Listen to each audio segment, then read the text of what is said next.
Hi, this is a very short tutorial that's going to show you how you can change your background when you are in Zoom. Okay, so you have a couple of options. So here is your start your video. Click on this arrow, and then you can go in your you can come here, and then you can blur.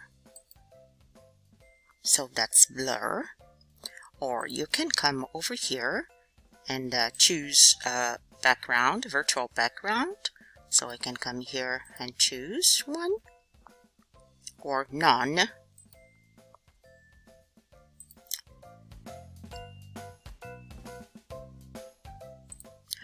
Or you can come here into settings, which is, it's gonna take you to the same place, and then you come over here, you choose background. So you can blur, you can choose San Francisco, you can be on the moon, and you can also add backgrounds here if you want, and then you can have a collection of backgrounds. Okay, so choose a background that's not going to interfere in your appearance or anything, so we can see you. So test before you use it.